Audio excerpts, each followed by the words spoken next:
दुर्गा सप्तशती अथ वैकृतिक रहस्यम। ऋषि ने कहा, हे राजन, मैं जिस तामसी, सात्विकी और राजसी त्रिगुणा देवी का मैंने वर्णन किया है वह शर्वा, चंडिका, दुर्गा, भद्रा और भगवती भी कहलाती है। तमोगुण वाली महाकाली विष्णु भगवान की योग निद्रा है, जिसकी स्तुति मधुकैटभ के नाश के लिए ब्रह्मा जी ने की थी। वह काजल के समान कांति वाली है। उसके 10 मुख, 10 भुजाएं, 10 पैर और 30 विशाल नेत्र हैं। हे राजन, उसके दांत और दाढ़ें चमकती हैं। यद्यपि उनका रूप भयंकर है, तथापि वे भक्तों को रूप, सौंदर्य, कांति तथा महती संप्रदा को देने वाली है। वह अपने हाथों में खड्ग, बाण, गदा, शूल, शंख, चक्र, भुशुंडी, परिघ, धनुष और रुधिर टपकता हुआ सिर धारण करती है। वह दुर्तया महाकाली विष्णु की माया है, जिसकी आराधना करने से चराचर जगत वश में हो जाता है, जो संपूर्ण देवताओं के शरीर से उत्पन्न हुई है। वह अतुल कांति वाली महिष मर्दिनी तथा 3 गुणों वाली साक्षात महालक्ष्मी है। उसका मुख श्वेत, भुजाएं नीली, स्तन मंडल श्वेत, कटी और चरण लाल एवं जांघें नीली हैं। वह उत्कट मद वाली है। उसका जघन विचित्र है और वह चित्र विचित्र माला, वस्त्र और आभूषणों को धारण करती है। वह विचित्र लेपन करती है। वह रूप लावण्यवती और सौभाग्यवती है। यद्यपि उसकी भुजाएं असंख्य हैं, तथापि उसको 18 भुजा वाली मानकर पूजा करनी चाहिए। अब उसके दाहिनी ओर के निचले हाथों से लेकर बाईं ओर के निचले हाथों तक में क्रमशः जो अस्त्र हैं उनका वर्णन किया जाता है।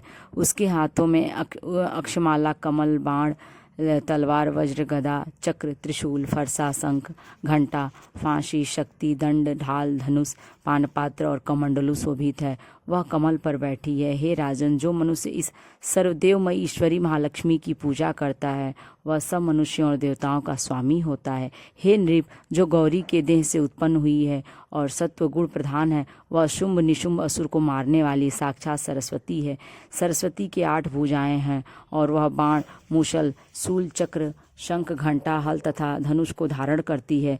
जो निशुंभ का मर्दन और शुंभासुर का संहार करने वाली सरस्वती है, वह भक्ति पूर्वक पूजित होने पर सर्वज्ञता प्रदान करती है। हे राजन, मैंने मूर्तियों के इन स्वरूपों को तुमसे कहा।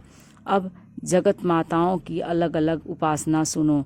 जब महालक्ष्मी का पूजन करें तब दाहिनी और बाईं ओर क्रम से महाकाली और महासरस्वती का पूजन करना चाहिए और पृष्ठ भाग में तीनों युगल देवताओं की पूजा करनी चाहिए। मध्य में सरस्वती के साथ ब्रह्मा का, दक्षिण में गौरी के साथ रुद्र का और उत्तर में लक्ष्मी के साथ ऋषिकेश का पूजन करें और इनके सामने आगे कही हुई 3 देवियों का पूजन करें। मध्य में अर्थात महालक्ष्मी के सामने 18 भुजी लक्ष्मी और उनके वाम भाग में अर्थात महाकाली के सामने 10 मुखी महाकाली का और दक्षिण भाग में महासरस्वती का सप्रेम पूजन करें। इस प्रकार महालक्ष्मी का पूजन करना चाहिए। हे राजन, यदि केवल 18 भुजा का अथवा 10 मुखी का अथवा अष्टभुजी का पूजन करना हो तो संपूर्ण अरिष्ट शांति के लिए दक्षिण और उत्तर की ओर काल और मृत्यु का पूजन करें। जब शुंभासुर मर्दिनी का पूजन करना हो तो उसकी 9 शक्तियों का तथा रुद्र और गणेश का भी पूजन करें।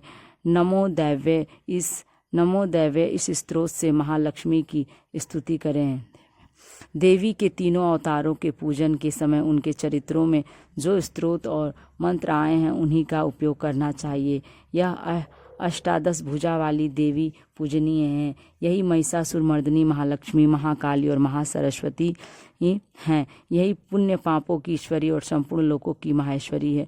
जो पुरुष महिषासुर मर्दिनी का पूजन करता है वह संसार का स्वामी होता है। तीनों लोकों को धारण करने वाली तथा भक्तों पर दया करने वाली चंडिका का आभूषण, गंध, पुष्प, धूप, दीप, नैवेद्य और अनेक प्रकार के भक्ष्य पदार्थों से पूजन करना चाहिए।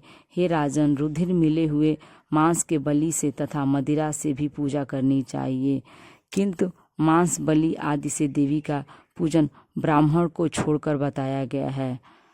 हे राजन, ब्राह्मण के लिए कहीं भी मांस और मद्य से पूजा का विधान नहीं है।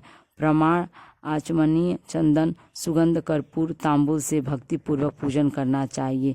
देवी के आगे वाम भाग में कटे हुए सिर वाले ईश्वरी द्वारा मोक्ष को प्राप्त हुए महासुर महिष का पूजन करें। दक्षिण की ओर अग्रभाग में समग्र धर्म रूप ईश्वर एवं चराचर को धारण करने वाली देवी के वाहन सिंह की पूजा करें और बुद्धिमान पुरुष एकाग्रचित होकर हाथ जोड़कर इन चरित्रों की स्तुति करें। यदि समय न मिले तो केवल मध्यम चरित्र से ही स्तुति करें, किंतु केवल प्रथम या उत्तम चरित्र का पाठ न करें। आधे चरित्र का भी पाठ न करना चाहिए। ऐसा करने से निसंदेह विघ्न होता है। स्तोत्र और मंत्रों से जगदम्बा की स्तुति करें। प्रदक्षिणा तथा नमस्कार करके हाथ जोड़कर सावधान होकर जगदात्री से बारंबार क्षमा मांगे। सप्तशती स्तोत्र के प्रत्येक मंत्र अथवा महालक्ष्मी स्तोत्र के प्रत्येक मंत्र के द्वारा तिल, घी, खीर की आहुति दें तथा फिर सावधान होकर नाम और पदों से देवी का पूजन करें। इसके बाद एकाग्रचित होकर हाथ जोड़कर आत्मा में प्राणों को रोककर नम्रता से बहुत देर तक चंडिका देवी का ध्यान करें और उन्हीं में तन्मय हो जाएं। इस प्रकार जो मनुष्य भक्तिपूर्वक परमेश्वरी का प्रतिदिन पूजन करता है, देवी का प्रतिदिन पूजन करता है, वह अभिष्ट सुख का भोग करके अंत में देवी के लोक में जाता है। जो पुरुष भक्तों पर दया करने वाले चंडिका का प्रतिदिन पूजन नहीं करता, परमेश्वरी उसके पुण्यों को विफल करके उससे जन्म भर दुख शोक में भस्म करती है।